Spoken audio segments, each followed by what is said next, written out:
আসসালামু আলাইকুম প্রিয় দর্শক। আবারও সেই ওয়াকার এই মুহূর্তে দেশের আহ, দুষ্ট চক্রের মূল যিনি কেন্দ্রবিন্দুতে আছেন, যার পরামর্শে দেশের ইউনূস সরকারকে একটা বাজে পরিস্থিতিতে ফেলা এবং বাংলাদেশকে আবারও ভারতের করদ রাজ্য হিসেবে পরিণত করার জন্য যা যা করা প্রয়োজন সবকিছুই ক্যান্টনমেন্টে বসে করছেন এবং ওয়াকারের সাথে হাত মিলিয়েছেন বেশ কিছু জেনারেল এবং সিনিয়র অফিসাররা। যাক, আমরা এই বিষয়টা নিয়ে কথা বলার জন্য খুব সংক্ষেপে আজকে আলোচনা করব। আমরা প্রথমেই চলে যাচ্ছি কর্নেল মুস্তাফিজ আপনার কাছে। আপনি এই বিষয়গুলো জানেন এবং আপনাদেরকে জানিয়ে রাখি যে উনি মূলত এই খবরটি জানিয়েছেন আমাকে। তো আমরা জানতে চাই যে কি হচ্ছে আসলে, হঠাৎ করে খালেদা জিয়ার এই সরি বদমাশ মহিলার নামও মুখে আসে না, খালি শেখ হাসিনা বলতে গেলে খালেদা জিয়া চলে আসে। তো শেখ হাসিনার খালাতো ভাই, ফুফাতো ভাই, তাকে ব্রিগেডিয়ার জেনারেল হিসেবে আহসানকে পদোন্নতি দেওয়া হয়েছে গতকালকে। তো হঠাৎ করেই শেখ হাসিনার ফুফাতো ভাইয়ের মতো এই ধরনের অফিসারদেরকে ওয়াকার কাছে টানছে, এর কারণ কি? আসসালামু আলাইকুম। প্রথমে আমি ইলিয়াস ভাই আপনাকে ধন্যবাদ জানাচ্ছি আমাকে প্রথমবারের মতো আপনার সাথে আনার জন্য। আপনারা যারা দর্শক এই মুহূর্তে জিনিসটা দেখছেন, ভবিষ্যতে দেখবেন, তাদেরকে সালাম জানিয়ে শুরু করছি। এটা আপনি একটা জিনিস খেয়াল করবেন যে যখনই জেনারেল ওয়াকার কোনো কিছুতে ব্যাকফুটিং এ থাকে, তখন ওই শেখ হাসিনা রেজিমের মতো এক পার্টিকে তারা নিয়ে আসে হচ্ছে তাকে আবার সামনের লাইমলাইটে নিয়ে আসার জন্য।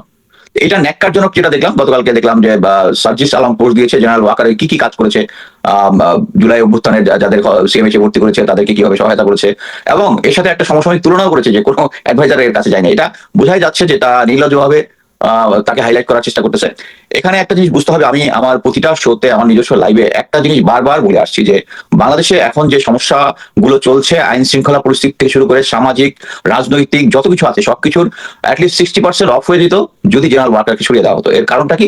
এখন পর্যন্ত যত কিছু আছে সবকিছুর পিছনেই এই জেনারেল ওয়াকার তার যে অরিজিনাল প্ল্যান। আপনি একটা জিনিস খেয়াল করে দেখেন যে আপনারা তো খুব খুশি যে পুলিশের আইজিপি কে জেলে ভরা হয়েছে, তাকে নিয়ে বিভিন্ন ধরনের চর্চা হচ্ছে এবং তাকে সে রাজসাক্ষী হয়েছে। অথবা দেখেন যে এই আইন শৃঙ্খলা বাহিনী অন্যান্য যারা ছিল, যেমন আমরা সেনাবাহিনী গুলি করেছে স্পষ্ট দেখেছি, কিন্তু তার সেনাপ্রধান তাকে কি আমরা অ্যারেস্ট করেছি? নৌবাহিনীর প্রধান, বিমান বাহিনীর প্রধান হেলিকপ্টার থেকে গুলি করেছে, বা আর্মি এভিয়েশনের যারা হেলিকপ্টার থেকে গুলি করেছে তাদের কি করেছি? তাদের কিন্তু আমরা করিনি। সো এইখানে আপনি দেখেন যে জেনারেল ওয়াকারের প্ল্যান কি।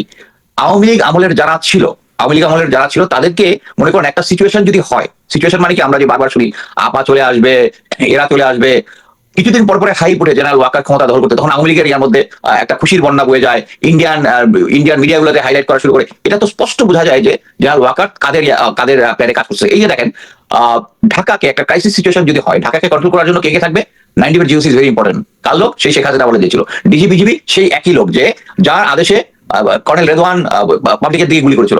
এই যে তার যে লোকগুলো আছে এবং ঢাকার যে কমান্ডার গুলো আছে সবগুলো তার কন্ট্রোলে। ইভেন আনফরচুনেটলি, যেটা আমি অনেকদিন ধরে আশা করতেছিলাম যে ডিজিএফআই এনএসআই এই দুটাকে সরকার, যেহেতু এটা সরকারের অধীনে, তাদের কন্ট্রোলে আনবে, কিন্তু আমরা দুর্ভাগ্যক্রমে দেখতেছি তাদেরকে অ্যাকচুয়ালি কন্ট্রোলে এখন পর্যন্ত আনতে পারে নাই। এবং এইটার ডিভাইস হিসাবে এই যে লাস্ট যে প্রমোশন বোর্ড যেটা হয়েছে, এর মধ্যে একটা ইম্পর্টেন্ট জিনিস হচ্ছে ব্রিগেডিয়ার কর্নেল আহসান, যে কিনা এখন বর্তমানে আছে রংপুর ক্যান্ট পাবলিকের প্রিন্সিপাল, তাকে ব্রিগেডিয়ার জেনারেল করা হচ্ছে। তার আমল নামা কি?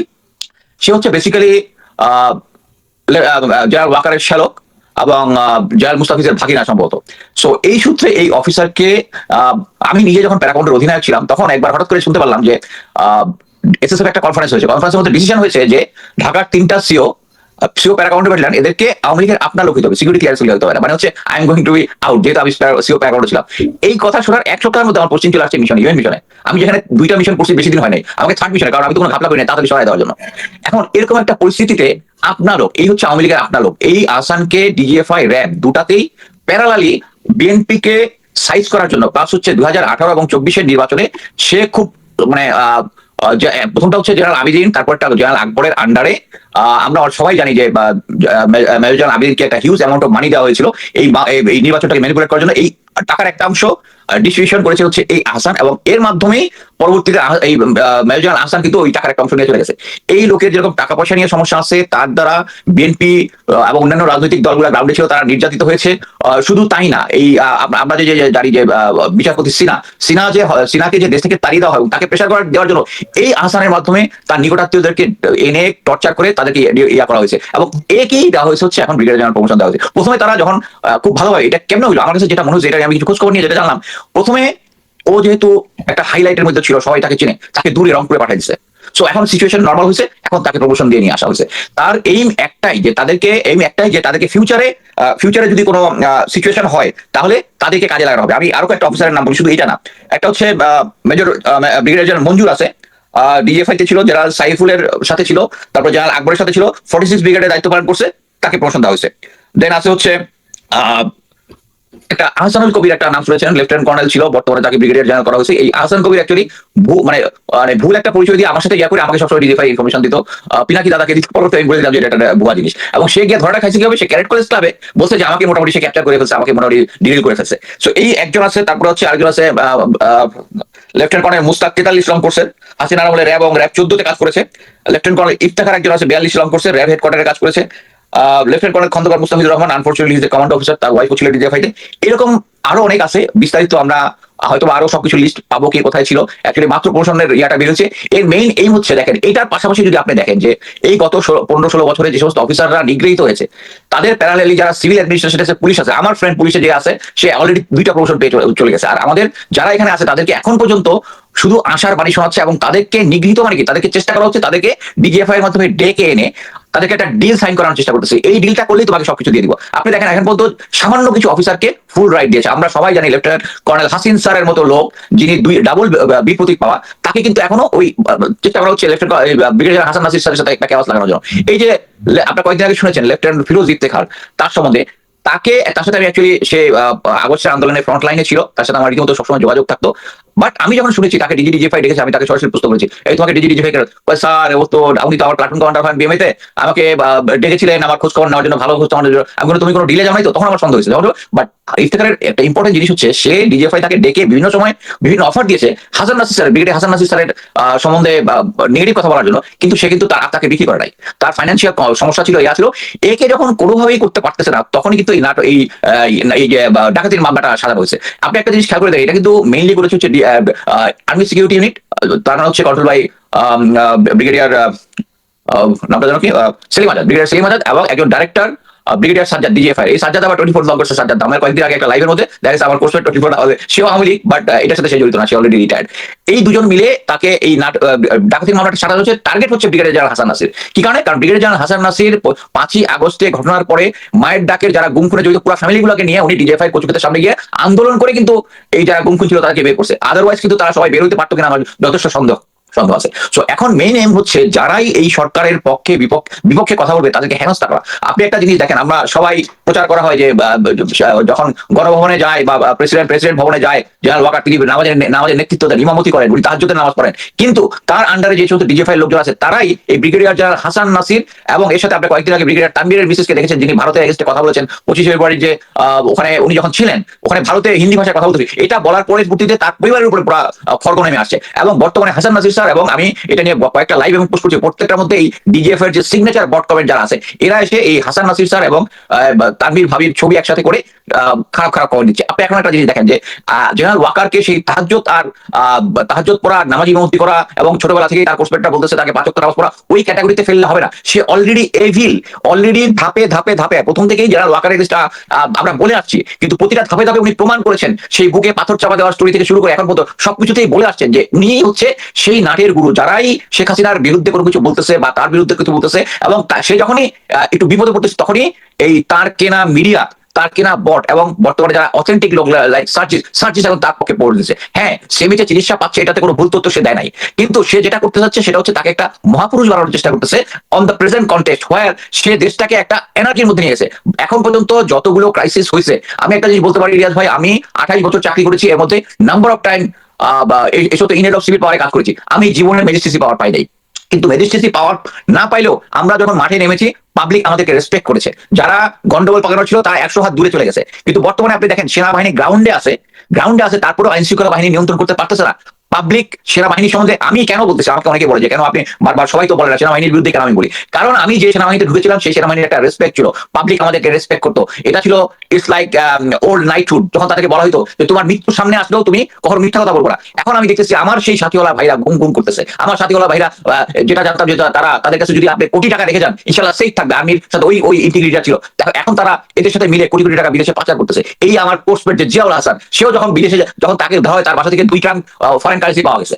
সো এই সমস্ত জায়গায় তারা অ্যাকচুয়ালি এখন পৌঁছে গেছে। এই সমস্ত জায়গা থেকে আনতে হলে আমাদেরকে অরিজিনাল বাংলাদেশ আর্মির যে মোটিভেশনটা আছে ওইটাতে আনতে হলে আপনি একটা জিনিস আরো খেয়াল করে দেখেন, লেফটেন্যান্ট জেনারেল শাহিন অজিত দোভালের সাথে তার টেক্সট মেসেজ আদান প্রদান হচ্ছে, এটা ওয়াকার জেনে শুধু তাকে ডেকে তাকে এক জায়গা থেকে আরেক জায়গায় পোস্ট করেছে। কারণ কারণ জেনারেল ওয়াকারও রয় রেজাল্ট, জেনারেল শাহিনও রয় রেজাল্ট, সে কে কাকে করবে, কারণ তাদের তো বসের কথা মানতে হবে। সো এখন বাংলাদেশে অ্যাকচুয়ালি রিয়েলাইজ করার টাইম আসছে যে বাংলাদেশের যত ক্রাইসিস হচ্ছে সবকিছু বলে হচ্ছে জেনারেল ওয়াকার। আমি গ্রাউন্ড লেভেলে লেফটেন্যান্ট ক্যাপ্টেনের সাথে কথা বলেছি, তারা বলেছে আমরা আওয়ামী লীগের লোকজনের কাছে অস্ত্র আছে জানার পরেও আমাদেরকে অপসারণ করতে দেয় না।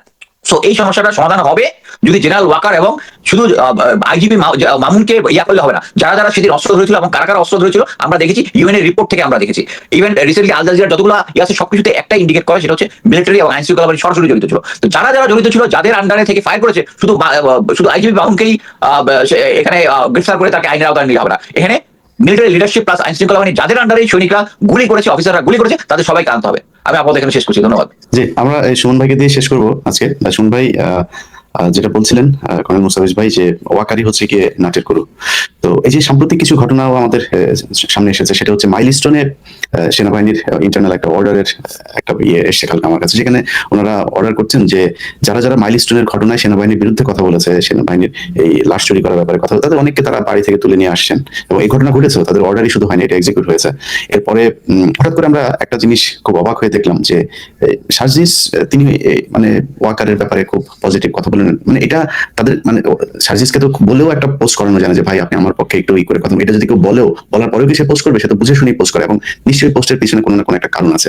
মানে এর আগেও এই হাসনাত যেদিন ওয়াকারের ব্যাপারে কথা বলেন, যে ওয়াকার তাকে ডেকে নিয়ে গিয়েছিলেন, সেখানে গিয়ে বলেছেন যে শেখ হাসিনা কে আবার ফিরিয়ে আনা বা আওয়ামী লীগকে আবার রিফাইন একটা আওয়ামী লীগকে ফিরিয়ে আনার ব্যাপারে তিনি হাসনাতকে চাপ দিচ্ছিলেন। তারপর কিন্তু আমরা সার্জিসকে দেখেছি যে তিনি হাসনাতের বিপক্ষে গিয়ে তারপর সেনাবাহিনীর পক্ষে একটা পোস্ট করেছেন। এটার কারণ কি, এরকম কেন হচ্ছে? প্রথম কথা, আসসালামু আলাইকুম ভাই। প্রথম কথা হলো গিয়া, আমি সেনাবাহিনী যে জায়গাটাতে বলতেছে বা আপনি বললেন যে আপনার কাছে একটা ইন্টারনাল অর্ডারের ব্যাপারে খবর আছে, তো আমি আপনি পিনাকিদা, কনক সারওয়ার, মুস্তাফিজ, আমরা যতই বলি না কেন, তার থেকে গুরুত্বপূর্ণ হলো কাজে করে দেখানো। তো সেনাবাহিনী, আমি তো প্রশংসা করব, সেনাবাহিনী যেভাবে উদ্ধার কাজটা করছে, যেভাবে মিডিয়াতে আসছে, সেটা অবশ্যই প্রশংসনীয়। সেই ব্যাপারে কিন্তু আপনারা কেউ বা আমি কখনো সেটা নিয়ে প্রশ্ন করি নাই। আমাদের প্রশ্ন ছিল দুর্নীতির কারণে, অদক্ষতার কারণে, এবং শেখ হাসিনার কথা জি হুজুর বলে মেনে নিয়ে আমাদের বৈমানিক শুধু না, আমাদের দেশের শিশুদেরকে, সাধারণ নাগরিকদেরকে এই ধরনের একটা পুরনো বিমান, যেটা নতুন বিমান হিসেবে কেনা হয়েছিল, সেই ঘটনা, সেটাই আমাদের সবার ফোকাস ছিল। সরি, আমি একটু ইন্টারাপ্ট করি, সেটা শুধু এটা না, এই সেনাবাহিনীর লোকজনকে, এবং আমি একদম ওই স্কুলের শিক্ষকের কাছে শুনেছি, তারা গিয়ে তাদের একটা দল তো উদ্ধার কাজ করেছে, 2-3 জন গিয়ে তারা প্রথমেই তাদেরকে জিজ্ঞেস করেছে সিসি ক্যামেরার এটা কোথায়, সেখান থেকে তার মেমোরি কার্ডটা যা যা আনার দরকার সেই হার্ড ডিস্ক গুলো নিয়ে এসছে। তারপরে রাতের বেলায় কেন তাদেরকে বালতির ভিতরে করে হাড়গোড়, তারপরে এগুলো নিয়ে লাশ নিয়ে বের হতে হবে?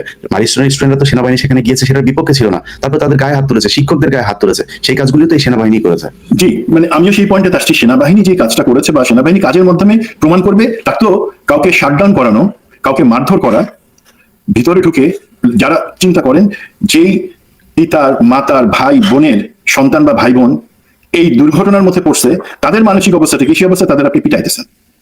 আপনাকে একটা সত্য প্রতিষ্ঠা করবার জন্য পিটানোর দরকার হয় না, কাউকে তুলে নিয়ে জিজ্ঞাসাবাদ করার দরকার হয় না, ভয় দেখানোর দরকার হয় না। আপনারা যদি ভালো কাজ করে থাকেন, সেটা প্রশংসা লোকে করবে, কিন্তু ভিতরে ভিতরে আপনাদের মনে যদি কোনো সন্দেহ থাকে যে না, আপনারা যে কাজটা করতেছেন, আপনারা ইমানদারির সাথে সেই কাজটা করেন নাই, এই 15 বছরে করেন নাই, এবং 15 বছরে আপনাদের অভ্যাস হয়ে গেছে লোকের মুখ বন্ধ করার জন্য, তাহলে আপনারা ভুল করতেছেন। এখন এটা হলো কি, তাদের প্যানিকের কারণে তারা করতেছে। এই ব্যাপারটাতে আমি একটু আসবো। তার আগে সার্জিসের ব্যাপারে যে জিনিসটা আপনি বলছেন, সার্জিস আলম অবশ্যই বিপ্লবের একজন, হাজারো কর্মী এবং নেতা। প্রথম কথা, বিপ্লবে কোনো নেতা ছিল না।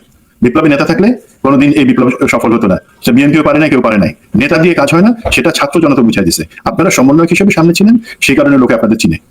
বাট আমি আপনারা তো নেতা মানি না, আপনাদের কাউকে আমি মানি, মাসের সানজিদাকে আমি নেতা মানি, বাট এখানে নেতা থাকে করে। তো এখন সমস্যাটা আপনারা হয়ে গেছেন নেতা। আর সার্জি যে কথাগুলো বলতেছেন, আমি ঐক্যে বা তাদের যে একটা স্পিরিট এখন পর্যন্ত আছে, এনসিপি তো আমি বিশ্বাস করি না, ছাত্র শক্তিতে বিশ্বাস করি, তো সেইখানে আমি সেটাকে দুর্বল করতে চাই না। বাট আমি যতদূর জানি, এবং এটা ইভেন বিভিন্ন মিডিয়াতেও আসতেছে, এনসিপির শীর্ষ পর্যায়ের 2-3 জন নেতা, তারা যে আগে থেকেই কম্প্রোমাইজ ছিলেন, অথবা তারা ডিজিএফ এর আশ্রয় ছিলেন, ডিজিএফ এর প্রোটেকশনে থেকেই আন্দোলনের নামে সেই সময় জয়েন করছিলেন, এবং সেগুলোর ভিডিও ফুটেজ বা ছবি, সিসিটিভি ফুটেজে তারা ডিজিএফ এর মেসে কোথায় ছিলেন, কার সাথে ঘুরতেছেন, কার সাথে বৈঠক করতেছেন, সেগুলো কিন্তু এনসিপির ভিতরে অনেকে জানে, এবং দেশের জনগণ কিছু একটা অংশ জানে।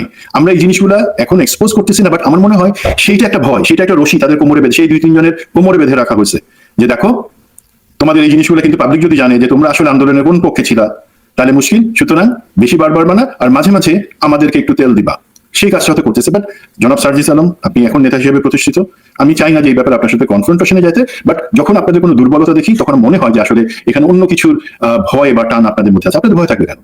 আপনারা এই অগ্রসেনানী হিসেবে এই বিপ্লবে ছিলেন। এখন একটু যদি আমাকে 3 মিনিট সময় দেন, কর্নেল মোস্তাফিজ যে জিনিসগুলো বললো সেটা আমি ওই আহসানের ব্যাপারে কিছু, ব্রিগেডিয়ার জেনারেল হয়েছে যে আহসান, সে ব্যাপারে তেমন কিছু বলবো না। একটা হচ্ছে সে জেনারেল মোস্তাফিজের বড় ভাইয়ের ছেলে, মানে জেনারেল মোস্তাফিজের ভাতিজা, সেই সূত্রে হাসিনার কাজিন এবং জেনারেল ওয়াকারের শালা। তার এত যে দুর্নীতি জেনারেল মোস্তাফিজ সব কভার করেন। শুধু দুইটা আমি আপনাকে বলি, বিচারপতি সিনহা, প্রধান বিচারপতি সিনহাকে যখন চাপ দিয়ে তাকে দেশ থেকে বাধ্য করা হলো এবং পদ থেকে বাধ্য করা হলো, এই কাজটা ডিজিএফআইআর হয়ে এই ভদ্রলোক করছিল, দি দেন কর্নেল আহসান। 1 নাম্বার। 2 নাম্বার জিনিস হলো এই এসআইবিএল ব্যাংক যেটা দখল করলো এস আলম গ্রুপ, সেটা দখল সে করাই দিছিল এই অফিসার। এখন এই ধরনের অফিসার মোস্তাফিজের পয়েন্ট অফ ভিউ থেকে বলছে তারাই প্রমোশন পাচ্ছে, whereas যারা হাসিনার সময় বিভিন্ন ধরনের শাস্তি পাইছে অন্যায় প্রতিবাদ করবার জন্য, তাদের কাউকে একজনকে, আমি এখন পর্যন্ত যে লিস্ট দেখলাম, তাদের কাউকে তো প্রমোশন দেন নাই। কি অজুহাত? তারা কারণ শাস্তি পাওয়ার সাথে সাথে তারা পয়েন্টে বা ট্রেসে পিছনে চলে আসে, বলছে না তাদেরটা বিবেচনা করা হবে না। কেন বিবেচনা করবেন না আপনারা? এর মাঝে ইমরান ইবনে রৌফ, ইলিয়াস, আপনার প্রোগ্রামে আমরা আলাপ করছিলাম, সে শুধু এনটিভি ভবনে আগুন লাগানো, হেফাজতে মানে শাপলা চত্বরে গুলি করে শত শত মুসল্লিকে বা নিরীহ ছেলেকে, মাদ্রাসার ছেলেকে মারা, দেন কোর্টের সামনে 7 মার্ডার বা অপহরণ, সেটা এই ধরনের অনেক কাজে জড়িত, যেই ব্যাপারে জাতিসংঘ এবং আন্তর্জাতিক মহলেও প্রশ্ন আছে বলে তাকে প্রমোশন হাসিনাও দিতে পারে না। হাসিনা প্রিয় লোক, তাকে এখন আপনি প্রমোশন দিচ্ছেন, on retirement say brigadier general হবে। তো এগুলো, এই পুরস্কারগুলো কেন দিতেছে? আপনার আমার রাগ হওয়ার কথা, বাট এই রাগের পিছনে আমি বলি আসলে জাতির জানা উচিত আসলে কি হয়েছিল। 5ই আগস্ট আমাদের যেই বলেন যে ছাত্র জনতার সাথে সেনাবাহিনী হাত মিলায় বিপ্লবে নেতৃত্ব দিয়েছিল, হাসিনাকে দেশ ছাড়া করছিল, আমি বলি যে প্ল্যানটা ছিল সেই অনুযায়ী হাসিনার কখনোই 5 তারিখে যাওয়ার কথা ছিল না। হাসিনার প্ল্যান ছিল 6 তারিখ বিকালে সে একটা জাতির উদ্দেশ্যে ভাষণ দিয়ে বলবে যে ঠিক আছে, প্রয়োজন হলে আমি ক্ষমতা ছেড়ে দিতে পারি, আপনারা দেশবাসী যদি চায় আমি নির্বাচন দিব তত্ত্বাবধায়ক সরকারের আদানে। এইভাবে সে একটা আদেশ দিয়ে সে হয় কুমিল্লা সেনানিবাসে গিয়ে 3-4 দিন থাকবে, অথবা সিচুয়েশন খারাপ হলে সে ভারতে চলে গিয়ে থাকবে, বাট দেশের লোক জানতে পারবে না, দেশের লোক জানবে সে আছে। এইভাবে প্ল্যান ছিল। বাট 3 তারিখ থেকে মোটামুটি একটা ধারণা করা হয়, বোঝা যায় যে না, হাসিনা টিকতে পারবে না হয়তো এইভাবে দেশে থেকে। তখন 3 তারিখে কিন্তু এই মেজর লেফটেন্যান্ট জেনারেল মুজিব, দেন আমাদের জেনারেল তারেক সিদ্দিকী, খুনি জিয়াউল হাসান, মেজর জেনারেল জুবায়ের, এরা কিন্তু মিটিং করে তারেক সিদ্দিকীর বাসায় ভারতের যে স্টেশন কমান্ডার আছে রয়ের তার সাথে, এবং ওইখানে প্ল্যানটা চূড়ান্ত হয়। 12 জনের প্যাসেঞ্জার লিস্ট, যে সেখানে যাবে, সাথে প্যাসেঞ্জার লিস্টে যে যেতে পারে নাই সে হইল গিয়া আমাদের দরবেশ, সে আমেরিকান এমবাসিতে আটকা পড়ে গেছিল বলে যেতে পারে নাই। তো দেখেন 3 তারিখে যখন এটা হলো তখন কিন্তু প্ল্যান ছিল যে 6 তারিখে যাবে, 6 তারিখের ফ্লাইট, সমস্ত প্যাসেঞ্জার লিস্ট। বাট যখন 5 তারিখে আমাদের ছাত্র জনতা চলে আসলো গণভবনের একদম কাছে, সেই মুহূর্তে কিন্তু জেনারেল ওয়াকার ছুটে গেলেন গণভবন, উনি গেছিলেন, কিন্তু ওনাকে পিস্তল দেখানো হয়েছে, ওনাকে ভয় দেখানো হয়েছে। এগুলা ভাই গল্প বানানো হয়েছে আমাদেরকে বোঝানোর জন্য যে উনি কত বড় লাইফ রিস্ক নিয়েছিলেন। যেটা হচ্ছে উনি তাকে এই পতিতা হাসিনারে বললেন যে আমাদের যে প্ল্যান ছিল 6 তারিখে আপনি যাবেন, সেটা আগামীকালকে, সেটা তো হইতেছেন, এখন হাতে খুব কম সময়, মাত্র 15-20 মিনিট আছে, এর মধ্যে আপনারা যেতে হবে। তো খুনি হাসিনা তখন রাগ করে যে না, তোমার তো দায়িত্ব ছিল আগামীকাল পর্যন্ত ঠেকা রাখা, যাতে আমি সেফলি একটা ভাষণ দিয়ে যেতে পারি। তখন সে যায়, বাট সে প্রমিস করে যে এই যে অ্যাডমিনিস্ট্রেশন, প্রশাসন, সেনাবাহিনী, পুলিশ, বিচার বিভাগ, কোথাও কোনো পরিবর্তন আসবে না, বিকজ হাসিনা কয়েকদিন পরে ফেরত আসবে। সেই আন্ডারস্ট্যান্ডিং এ তখন সে যায়। এখন সমস্যা হয়ে গেল কি ভাই, যাদেরকে তারপরে জেনারেল ওয়াকার বিভিন্ন সময় চাকরি থেকে 5 তারিখের পরে চাকরিচ্যুত করছেন, অথবা এই যে দেখেন মেজর জেনারেল সারওয়ার, তাকে ক্যান্ডিফ থেকে নিয়ে চিবোর্ডে দিছে। তারপরে যারা ডিজিএফআই যারা ভারতে পালা গেছে তাদের কথা আমি বলতেছি না। দেন মেজর জেনারেল কবির, তাকে স্কুল অফ ইনফ্যান্ট অ্যান্ড ট্যাকটিক্সে নিয়ে যাওয়া হয়েছে। মেজর জেনারেল আমিন, আনসারের ডিজি, তাকে minister of foreign affairs. Then who else, Mustafiz, the other major general, যাকে মোফাতে রাখা হয়েছে। মেজর জেনারেল মাহবুবুর রশিদ, কদমবস্তি জেনারেল, তাকেও পররাষ্ট্র মন্ত্রণালয়ে রাখা হয়েছে। এরা সবাই কিন্তু চাকরিতে আছে। এই চাকরিতে থাকা, দেশে থাকা পার্টি যারা ভারতে পালা গেছে, মামুন খালেদের কথা আমি পরে আসতেছি। খালেদ মামুন রিটায়ার চলে গেছে অলরেডি। না, সেটা তো দেশেই আছে। না, বাট উনি দেশে আছেন, মেজর জেনারেল মামুন খালেদ। এবং আমার প্রশ্ন থাকবে গুমকুম মামুন খালেদ না, এটা হচ্ছে 21 লং কোর্সের মামুনের কথা বলতেছে ভাই। 21 লং কোর্সের মামুন, সে অলরেডি আর্টিলারি, হ্যাঁ সে আছে। আর 5th লং কোর্সের যে লেফটেন্যান্ট জেনারেল মামুন খালেদ, উনি কিন্তু দেশে আছেন। গুমকুম কমিশন চিল্লাইতেছে যে তাকে আমরা কেন লোকদের দেওয়া হলো না। রে ভাই, অ্যাটলিস্ট লেফটেন্যান্ট জেনারেল মামুন খালেদকে আপনারা কার্যকরী ব্যবস্থা নেন, তারপর বাকি কথা। তো যেটাতে আসতেছিলাম, এখন এই পার্টি যারা ভারতে পালা গেছেন, 2 জন আছেন দুবাইতে, এবং যারা দেশে আছে তারা কিন্তু সার্ভিং এখনো চাকরিরত, বাট তাদেরকে একটু কোনায় সরাই দেওয়া হয়েছে। তারা মিলে এখন তাদের চিন্তা, আমাদের তো সরাই দেওয়ার কথা ছিল না, আমাদের তো শপথে থাকার কথা ছিল। তো জেনারেল ওয়াকার আমাদের সাথে বেইমানি করছে, জেনারেল ওয়াকার আমাদেরকে সরানোর কথা না, সুতরাং জেনারেল ওয়াকার খারাপ। আর এদিক থেকে জেনারেল ওয়াকার কিন্তু তাদের বিরুদ্ধে কোনো ব্যবস্থা নিতেছে না। বিপ্লবের যারা পক্ষের তাদেরকেও উনি ন্যায় বিচার করতেছেন না, জেনারেল ওয়াকার মাঝামাঝি জায়গায় আছেন। আর এই যেই গোষ্ঠী যারা হাসিনার পালিত, এখনো বাংলাদেশে চাকরি করতেছে, সেনাবাহিনীতে বসে আছে, এবং অথবা সেনাবাহিনী বাদে অন্যান্য tea board, general server, tea board আছে, তারা করতেছে কি ঘুট পাকাইতেছে, ঘুট পাকায় জেনারেল ওয়াকারের উপর প্রেশার দিতেছে যে তুমি অনেক করছো আমাদের সাথে অন্যায়, এখন বিপ্লবের পক্ষে কেউ যাতে না আসে, অ্যাটলিস্ট 5 বছর পরে যাতে আমরা সেফ থাকি, তোমাকে আনতে হবে কাদের, সামনের দিকে প্রমোশন দিতে হবে এই যারা হাসিনার পালিত, যারা গুম খুনের সাথে জড়িত, যারা অর্থ কেলেঙ্কারির সাথে জড়িত, ব্যাংক বেচাকেনার সাথে জড়িত, তাদেরকেই তুমি দাও, বাকি কে কি বলতেছে সেগুলো মাথায় নিও না। এই হচ্ছে সিচুয়েশন, যে আমরা পুরাটা সত্যি যখন জানি বুঝবো যে কখনো অ্যাকচুয়ালি কেউ বিপ্লবের পক্ষে এসে দাঁড়ায় নাই, শুধু গা বাঁচানোর একটা সময় ছিল, তারা সেই গা বাঁচাইছেন, সেই সময় বিপ্লব বাংলাদেশের জনগণ আনছে। আপনি জেনারেল ওয়াকার কাছে জিজ্ঞাসা করেন আপনি কি বিপ্লব আনছেন, উনি কিন্তু বলবেন না, উনি বলবেন না আমি সংবিধান রক্ষা করছি। মানে শেখ হাসিনাকে বিমান বাহিনী প্রধানের দায়িত্বে সরাসরি একটা পতিতা প্রধানমন্ত্রীরে ভারতে নিয়ে সেফ রেখা, সেটাই সংবিধান সমুন্নত রাখা। দুঃখিত, আমি সেটা বাই করি না। তো এই জায়গাগুলো যদি আমরা বুঝি তাহলে বুঝবো যে আজকে যে অন্যায় বিচার আমাদের প্রত্যাশা অনুযায়ী সেনাবাহিনী বা প্রশাসনে বিপ্লবের পক্ষের লোকদেরকে এখনো দাবায় রাখা হইতেছে, বিশেষ করে সেনাবাহিনীতে, তার বিপরীতে বিপ্লবের বিপক্ষের লোকদের প্রমোশন দেওয়া হয়েছে। এটা হলো সেই আকুতি বা তার ব্যাকগ্রাউন্ড। প্রিয় দর্শক, আমরা সেনাবাহিনী নিয়ে ধারাবাহিক এই জিনিসগুলো প্রচার করছি। এর কারণ হচ্ছে যে আমরা চাই সেনাবাহিনী একটা আমাদের দেশের জন্য একটা গর্বের সংস্থা। এই সংস্থাটা যদি সঠিক পথে থাকে তাহলে আমার দেশের স্বাধীনতা এবং সার্বভৌমত্ব এটা ঠিক থাকবে। আমরা বেশ কদিন ধরে দেখছি যে আমি নাটক সাজানোর জন্য একটা পরিকল্পনা চলছে। এই যে ডিজিএফআই এর বিভিন্ন লিখিত স্ক্রিপ্ট লিখে তাদের নিয়োগ করা কিছু অফিসারদেরকে দিয়ে তারপরে এই নাটকগুলো সাজানো হচ্ছে, যে নাটক তারা দীর্ঘদিন ধরে এই যাদের যে অফিসারদের নাম এখন এসে তারাই করতে এগুলো। এবং যেটা বলছিলেন সুমন ভাই যে হেফাজতের রাতে যে ইমরান ইবনে রৌফ, তাদের যেই আমরা শুধু এখন সবকিছুতেই সেনাবাহিনীর ওই বেনজির আর সেনাবাহিনীর একজন জিয়াউল হাসান, এই দুজনের উপরেই সব দায় চাপানোর চেষ্টা করি। তাদের অপরাধের পাশাপাশি এরাও যে অপরাধ করেছে সেই অপরাধগুলো আমরা খুব একটা আলোচনায় রাখছি না এবং তাদের বিরুদ্ধে কোনো ব্যবস্থা নেওয়া হতো না আদৌ। যাই হোক, এই কারণে আমরা মনে করছি যে সেনাবাহিনীকে একটা স্বচ্ছতার আওতায় আনা হোক, তাদের বিচার আওতায় আনা হোক। তারা পিলখানা হত্যাকাণ্ড থেকে শুরু করে এই পর্যন্ত যত হত্যাকাণ্ড খুনের সাথে জড়িত সেই বিষয়গুলো বিচার হোক। আমরা মুস্তাফিজ ভাই কিছু একটা বলতে চাচ্ছেন, আপনাকে দিয়ে শেষ করে দেবো। ধন্যবাদ। আমি যেটা বলতে চাচ্ছিলাম সুমনের কথা প্রেক্ষে, যে ইমরান ইবনে রৌফ যে যাকে রিটায়ারমেন্টের সময় ব্রিগেডিয়ার জেনারেল দেওয়া হয়েছে, সে আমি এখন যেটা শুনলাম সে এক ধরনের রাজসাক্ষী হওয়ার প্ল্যান করেছে। সে গুম খুন কমিশনের কাছে এসে তার সাথে অ্যাকচুয়ালি আমার প্রশ্ন মেজর জেনারেল জিয়াউল হাসানের একটা ব্যক্তিগত দ্বন্দ্ব ছিল। এই দ্বন্দ্বের কারণে অ্যাকচুয়ালি ওই আওয়ামী লীগের সময় সে প্রমোশন পেতে পারেনি। সো এখন সে একটা রাজসাক্ষী হওয়ার চেষ্টা করতেছে। বাট আই গ্যারান্টি ইউ যে হেফাজতে ইসলামের সময় যে হত্যাকাণ্ডটা সে করেছে প্লাস অন্যান্য করেছে, সে ফার্স্ট টাইম আমার কাছে 1-to-1 কথা বলেছে সে এই কাজগুলো সে করেছে এবং তার সাথে যে ভারতীয় কানেকশন আছে এটা আমার সাথে নির্দ্বিধায় স্বীকার করেছে। এবং এরকম একটা অফিসারকে শুধু রাজসাক্ষী হলে ছেড়ে দেওয়াটা আমার মধ্যে যুক্তিতে হবে না। Same with lieutenant general Mamun Khaled, উনি নিজে প্রথমে গুম খুন কমিশনের কাছে গিয়ে একটা রাজসাক্ষী হওয়ার একটা ধান্দা করেছেন, বাট উনি হচ্ছে অরিজিনাল আওয়ামী লীগ। সে is a very smart man. সে গুম খুন কমিশন 3 মাস পরে বুঝতে পেরেছে যে actually he is not giving any information, সে শুধু ঘুরাচ্ছে এবং বেসিক্যালি কিছুই দেয় নাই। পরবর্তীতে আমরা দেখেছি যে পরবর্তীতে তার যে ভ্রমণ নিষেধাজ্ঞাটা আসছে অনেকদিন পরে। সো এরকম একটা পরিস্থিতিতে আমি এটাই বলবো, যে সমস্ত অফিসারদেরকে প্রমোশন দেওয়া হয়েছে ওই সময় এদেরকে ব্যবহার করা হবে এই যারা এটার এগেনস্টে যে যারা কথা বলতেছে, যারা ওয়াকার এগেনস্টে, আওয়ামী লীগের এগেনস্টে, এদেরকে ওই যে জিনিসটা বলেছে যে খুব সূক্ষ্মভাবে তারা তাদের উপর প্রেশার ক্রিয়েট করার চেষ্টা করবে। সো আমি মনে করি যে এই জিনিসটা ইয়াতে তত্ত্বাবধায়ক সরকার বা ইন্টারিম গভর্নমেন্ট যেটাই বলুন, জেনারেল প্রফেসর ইউনুসকে অ্যাটলিস্ট ডিজিএফআই বা এনএসআই এর উপরে ওনারা কোনো কন্ট্রোল দিতে পারেনি, কোনো কন্ট্রোল নিতে পারেন। এটা অ্যাকচুয়ালি আমি বলবো ব্যর্থতা, এই সরকারের একটা ব্যর্থতা। এবং এটাই আমি মনে করি যে জেনারেল ওয়াকারকে যদি সরায় দেওয়া হয় তাহলেই অন্যান্য যারা আছে তারাই হয়। এই যে মেজর জেনারেল সানোয়ারের কথা যেটা বললো, উনি সিটিআইবি তে ডিরেক্টর থাকা অবস্থায় warrant office honorary captain Zahur, এটা নিয়ে আমি একটা পোস্ট দিয়েছি, যেটা 2019 সালে সে ডিজিএফআই কাস্টাডিতে মারা যায়। এবং আমি জানি না এটা নিয়ে, আমি অ্যাকচুয়ালি তার ছেলেও আছে একজন মেজর নাহিদ, আসামে চাকরি করতেছে, কিন্তু সে চাকরির ভয়ে কিছু করতেছে না। আমি আশা করি গুম কমিশন এই কেসটা সামনে নিয়ে আসবেন। ধন্যবাদ। ইলিয়াস, সরি, আমি জানি আপনার হয়তো তার আছে, 2টা মিনিট আমাকে একটু দিবেন, যেহেতু জেনারেল মামুন খালেদের কথা আসলো। জি, 2 মিনিট পাবো নাকি পাবো না? না, আমি তা নেই ভাই, আমি লেজার টাইম পাস করতেছি, সমস্যা নেই, আপনি বলেন। আচ্ছা, এখন লেফটেন্যান্ট ইফতেখারের ব্যাপারে একটু কিছু আগে কথা বলতেছিল যে একজন অফিসারকে ফাঁসানো হয়েছে, ডাকাতি, পুরা নিউজ মিডিয়া সব জায়গায় চলে আসছে। কিন্তু যে এখন ধরেন এই যে ডিজিএফআই না, তো এটা হচ্ছে মিলিটারি ইন্টেলিজেন্স, মানে general Salim Azad, brigadier general, সেই জিনিসগুলো চালছে এইভাবে যে যেহেতু সে এর মাধ্যমে জেনারেল হাসান নাসিরকে তারা পৌঁছাতে চাইছিল, আপনি এটা নিয়ে 2টা প্রোগ্রামও করছেন। এখন জিনিসটা কি ভাই একটু দেখেন তো, এইটাতে অ্যাকচুয়ালি সম্মান কার হানি হয়েছে? সেনাবাহিনী সম্মান হানি হয়েছে। তারা তাদের একটা স্বার্থ উদ্ধারের জন্য তারা এখন একটা ভাগ করে ফেলছে, serving officer versus retired officer, যেটা আমরা চাই না।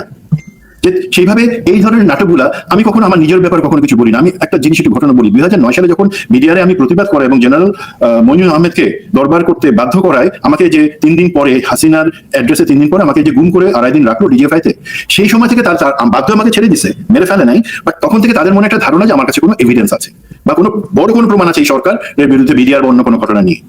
তখন তারা যে জিনিসটা করলো, 12 থেকে আমার নামে যুব মহিলা লীগকে ব্যবহার করে, তখন আমি কিন্তু রিটায়ারমেন্ট নিয়ে ফেলছি বা এত আর সহ্য হয় না, যুব মহিলা লীগকে ব্যবহার করে বিভিন্ন মামলা, 13টা মামলা দিল। এর মধ্যে একটা মামলা ছিল নারী নির্যাতন মামলা। সেই মামলাটা কারা করছে জানেন? মামলাটাতে সাথে ছিল সাক্ষী হিসাবে অপু উকিল এমপি, যুব মহিলা লীগের সেক্রেটারি, নাজমা আহমেদ এমপি, যুব মহিলা লীগের সভানেত্রী। এবং কারে আমি নির্যাতন করছি? কেশরা সুলতানা সালমা, যুব মহিলা লীগের ভাইস প্রেসিডেন্ট। সেখানে শুধু নারী নির্যাতন না, তারা করলো কি, তারা বললো আমার স্ত্রী আছে, আলহামদুলিল্লাহ পরিচয় হয়েছে। তারা বললো, তারা দেখাইলো যে সেই কেশরা সুলতানা সালমা আমার স্ত্রী, তেমন করে নারী নির্যাতন, তার পেটে নাকি আমি লাথি মারছি, এই করে একটা মামলা দিল। আমাকে প্রতি মামলাতে জামিন নিতে হয়। মাহমুদুর রহমান ভাইকে যেভাবে বিভিন্ন জেলা থেকে নিতে হয়, আমাকে তখন নিতে হতো, কারণ তাদের ধারণা ছিল আমার আটকাইতে হবে যে করে। তো এমন একটা মামলা তারা দিল, মিথ্যা মামলা, এবং এটাতে সহযোগিতা কে করছে? এই তখনকার DGFI DG lieutenant general Mamun Khaled এবং লগেরিয়ার একিউ। কি মানে নোংরা জিনিস! তোমরা একটা ব্রাদার অফিসারকে প্যাচে ফেলার জন্য, যে তোমাদের ভয় আমার কাছে বড় কোনো এভিডেন্স আছে, আমি তো বলবো না আছে কি নাই, অনেক কিছু আছে আলহামদুলিল্লাহ, তো সেইগুলা থেকে আমাকে চাপায় রাখার জন্য সেই মিথ্যা নারী নির্যাতন দেখাইলো কি, এবং টিভি চলে আসলো। আদালত শুরু হওয়ার আগেই বিচারক আসাদুজ্জামান নূর, যে মাহমুদুর রহমান ভাইকে জেল দিছে, সেই জারদ সন্তান, এবং সমর রেজাউল করিম, সেই জারজ উকিল, তারা এসে আমার বিরুদ্ধে সব বলার আগেই মিডিয়া চলে আসে। তার মানে আমি তখনই বুঝতে পারলাম যে এখন একটা সাজানো ঘটনা করে আমাকে দেখাবে। এবং টিভির স্ক্রলে কি চলে আসলো, যে স্ত্রীর দায়ের করা নারী নির্যাতন মামলায় মেজর সুমন গ্রেফতার। দেখেন, আমার স্ত্রী কিন্তু বাসায় নিম্মি, আর তার একজনকে ওই কেশরা সুলতানা সালমা, যুব মহিলা লীগের সহসভানেত্রী, তার স্ত্রী বানাই। কেউ কোনো কিছু শুনলো না, আমাকে জেলে পাঠিয়ে দিল। আমি কিন্তু ভাই 24 ঘন্টা জেলে ছিলাম এই কারণে। তারপরে যখন আমার স্ত্রী আলহামদুলিল্লাহ তার সাহস আছে, সে সবার সাথে ফাইট করে বললো, যে সে বললো তাহলে আমি সমস্ত প্রমাণ ছেড়ে দিব বাইরে, আলহামদুলিল্লাহ তখন তারা আমাকে 24 ঘন্টার আগে ছেড়ে দিতে বাধ্য হয়। বাট আমাকে তো জেলে নিছে, আমার নামে পত্রিকা অপপ্রচার চালাইছে, আমার নামে টিভিতে বলছে। একই ঘটনা, তখনকার ডিজিএফআই, সেই তুলনায় আজকে ডিজিএফআই তো ধোয়া তুলসী পাতা।